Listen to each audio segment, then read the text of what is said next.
जय हिंद दोस्तों, स्वागत है आप लोग का हमारे यूट्यूब चैनल में। आज हम लोग देखेंगे क्लास 10th का हमारी अर्थव्यवस्था चैप्टर 3 मुद्रा बचत एवं साख। आज इसका पार्ट 2 है। ठीक है, पार्ट 1 में मैंने सभी पॉइंट्स बता दिए थे।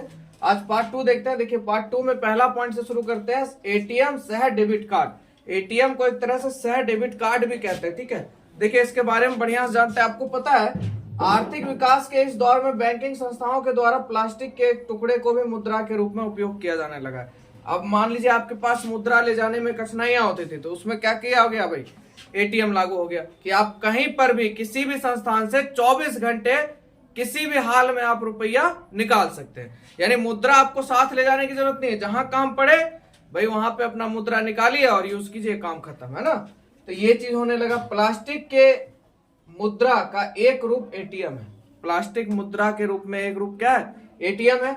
और एटीएम का अर्थ होता है बाबू स्वचालित टेलर मशीन। इसको फोकस कीजिएगा क्योंकि एग्जाम में ये देता है और ये देता है एक नंबर में, ऑब्जेक्टिव में। ठीक है, करता क्या है इसमें स्पेलिंग गलत कर देगा, दिया हुआ ये रहेगा, स्पेलिंग गलत हो जाता है तो थोड़ा बढ़िया से स्पेलिंग लिख लीजिएगा ताकि एक नंबर आपका कट आउट ना हो सके। ठीक है, स्वचालित टेलर मशीन यानी ऑटोमेटिक टेलर मशीन। यह मशीन मैंने बताया था आपको 24 घंटे रुपया निकालने तथा जमा करने की सेवा प्रदान करता है। ठीक है, दूसरा नंबर हम लोग देखते हैं क्रेडिट कार्ड। देखिए क्रेडिट कार्ड भी, देखिए ये भी जो है ना एक प्लास्टिक का ही कार्ड है। ठीक है, ये भी मुद्रा का एक रूप है और विश्व में प्रचलित, ठीक है, विश्व में प्रचलित कार्डों में ये जो क्रेडिट कार्ड है इसमें प्रचलित कार्ड आपको मिल जाएगा। वीजा लिखा हुआ, मास्टर कार्ड, अमेरिकन एक्सप्रेस। आप अपने डेबिट कार्ड या एटीएम कार्ड होगा वहां देखिएगा साइड में लिखा रहता है। ठीक है, ये सब प्रसिद्ध है।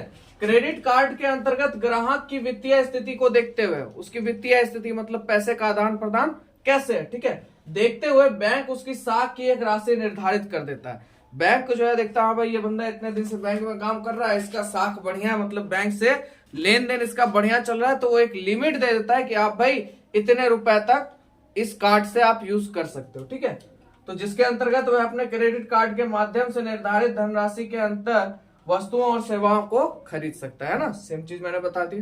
ठीक है, चलिए आगे देखते हैं।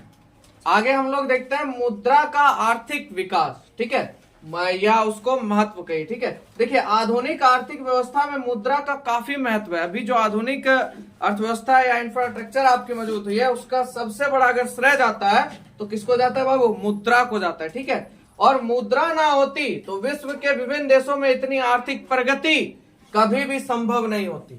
अगर मुद्रा नहीं होती तो अभी जो आर्थिक स्थिति या जो अभी इंफ्रास्ट्रक्चर हम लोगों का या भारत का मजबूत है तो ये कभी यथा संभव नहीं होती।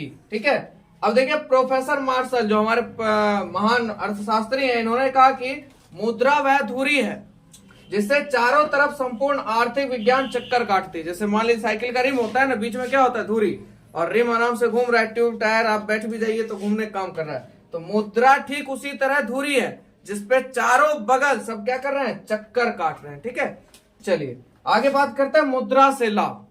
तो देखिए मुद्रा के कुछ प्रमुख लाभ निम्न है, इसको हम लोग देखेंगे। सबसे पहला है मुद्रा से उपभोक्ता को लाभ। मुद्रा से सबसे पहले किसको लाभ होता है, उपभोक्ता को लाभ होता है। यानी मुद्रा के आविष्कार से उपभोक्ता को बहुत लाभ हुआ। प्रत्येक उपभोक्ता मुद्रा से अपने इच्छा अनुसार वस्तुओं को खरीद सकता है ना। उपभोक्ता क्या करता है भाई, वस्तु उसके पास उपलब्ध होगा तब ना वो कुछ काम को आगे बढ़ाएगा। तो इस चीज से उसको बहुत ज्यादा बेनिफिट हुआ, किसको, उपभोक्ता को। दूसरा अगर बात करें तो मुद्रा से उत्पादक को लाभ हुआ। अब यहाँ उपभोक्ता को लाभ हुआ, साथ ही साथ उत्पादक को भी लाभ हुआ, किससे, मुद्रा से। ठीक है, उत्पादक को मुद्रा से अधिक लाभ हुआ। मुद्रा की सहायता से उत्पादन के साधनों की आवश्यक मात्रा जुटाने, जैसे कच्चा माल है ना, को खरीदने में क्या मिलने लगी, सहायता मिलने लगी। ठीक है, तो लाभ हो रहा है कि नहीं हो रहा है। चलिए अगला पॉइंट भी देख लेते हैं हम लोग। चलिए बाबू तीसरा नंबर देख लेते हैं हम लोग। कहता है मुद्रा और साख। ठीक है, देखिए मुद्रा के साथ, देखिए मुद्रा ने साख प्रणाली को क्या किया, संभव बनाया। साख प्रणाली यानी आपके विश्वास को क्या किया, संभव बनाया। और आधुनिक व्यवसाय का सारा ढांचा अभी किस पे आधारित हो गया, साख पर। आप कोई भी बिजनेस करते हैं, आपका अगर साख बढ़िया है तो आपको सामान देने में सक्रिय रहेगा, पर आपका अगर साख खराब है तो क्या रहेगा, अक्रिय हो जाएगा। ठीक है, आगे चौथा देख लेते पॉइंट, वस्तु विनिमय प्रणाली की कठिनाइयों का निराकरण हुआ। वस्तु विनिमय प्रणाली जो बार्टर सिस्टम हमारा चलता था उसमें क्या हो गया, निराकरण हो गया उसका। कैसे हुआ, मुद्रा के आविष्कार से वस्तु विनिमय प्रणाली की सारी कठिनाइयां क्या हो गई, दूर हो गई। जो भी वस्तु विनिमय की कठिनाइयां थी, जैसे ही मुद्रा का विकास हुआ वह सारी कठिनाइयां क्या हो गई, खत्म हो गई। ठीक है, 5वां नंबर है मुद्रा और पूंजी निर्माण।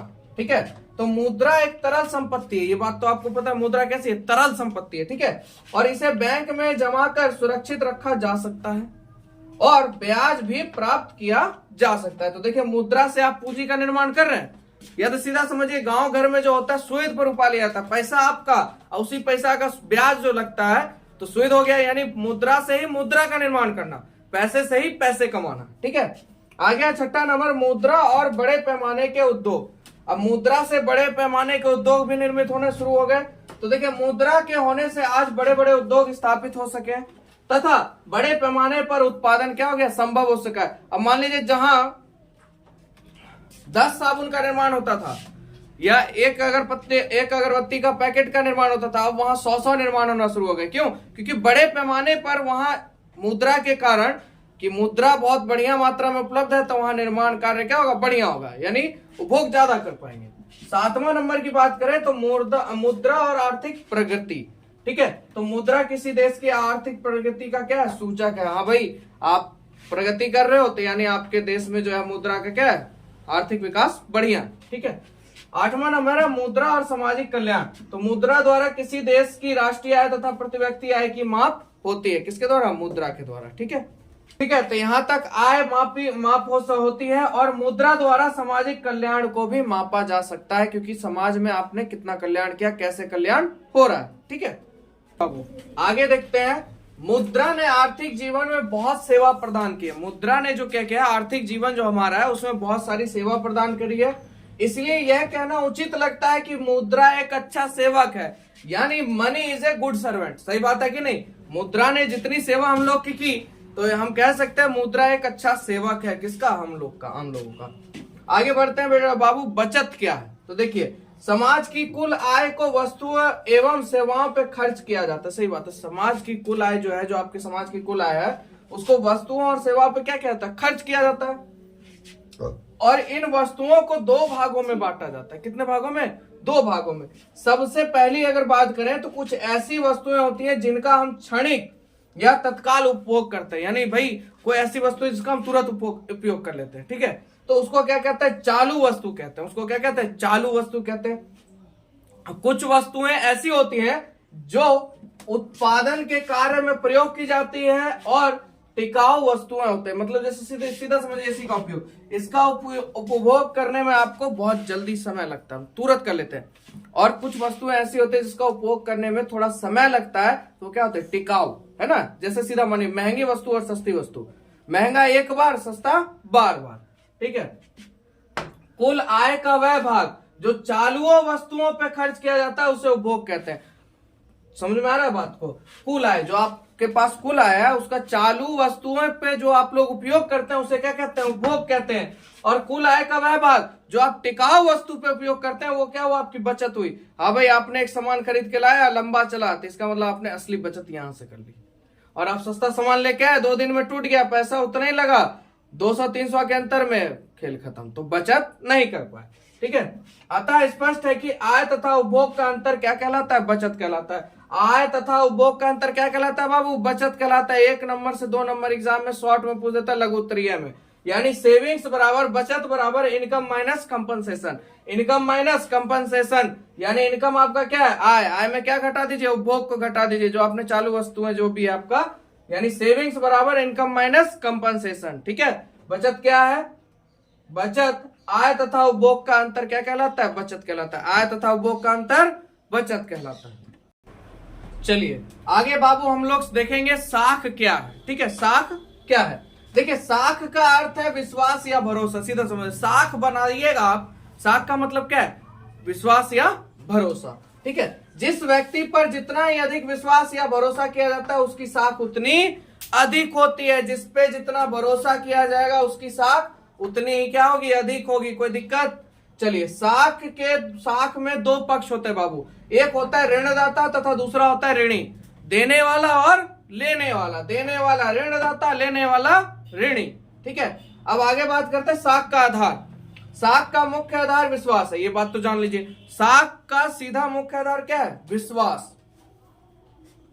साख देने वाला या ऋणदाता उधार देने को तभी तैयार होता है जब उसे विश्वास होता है कि ऋणी समय पर रुपया लौटा देगा। साख का मतलब क्या है? आप डेबिटर यानी आप माने ऋणदाता है, आपसे किसी ने 50,000 रुपया मांगा, तो आप ऋणी का ये विश्वास देखिएगा कि हाँ भाई ये मुझे देने योग्य है कि नहीं, तभी ना आप उसको दीजिएगा 50,000 रुपया। अगर वो उस योग्य नहीं होगा तो आपको कुछ संकोच होगा। ठीक है, इस सबको भी आगे देख लेते हैं। अब अगला पॉइंट है इसी में, इसके बारे में, चुकाने की क्षमता। तो डेबिटर क्या देखता है? डेबिटर आपको पता है ऋणदाता, ऋणदाता को इंग्लिश में डेबिटर कहते हैं। ठीक है, यानी ऋणदाता क्या देखता है? उसकी चुकाने की क्षमता क्या है। देखिए, ऋणदाता किसी व्यक्ति को उधार तब देता है जब उस व्यक्ति के भुगतान करने की क्षमता पर पूरा विश्वास हो। हाँ भाई, मैं इसे उधार दे रहा हूं, ये मुझे पैसा वापस कर देगा। ठीक है, उसकी उस क्षमता को मापता है। कौन मापता है? डेबिटर यानी ऋणदाता। ठीक है, आगे है पूंजी एवं संपत्ति, यानी जिस व्यक्ति के पास जितनी अधिक पूंजी होगी अथवा संपत्ति होगी उसे उतना अधिक क्या मिल सकता है? ऋण मिल सकता है कि नहीं। अब आपके पास 10 कट्ठा जमीन है तो क्या 10, 20,000, 50,000 तक आप ऋण उठा सकते हैं। आपके पास 1 बीघा जमीन है तो आप 5 लाख, 10 लाख उससे संपत्ति से ऋण क्या कर सकते हैं? उठा सकते हैं। यानी जितनी अधिक संपत्ति उतना अधिक ऋण। ठीक है, चलिए आगे देखते हैं।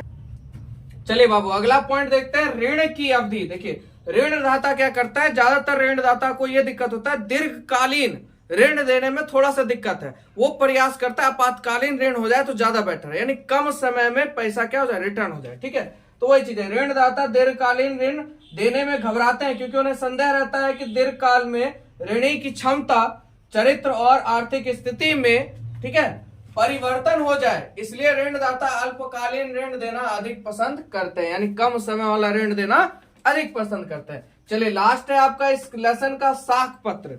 इसको समझिएगा बाबू ध्यान से। साख पत्र से हमारा मतलब उन साधनों से है जिनका उपयोग साख मुद्रा के रूप में किया जाता है। किसके रूप में बाबू? साख मुद्रा के रूप में किया जाता है।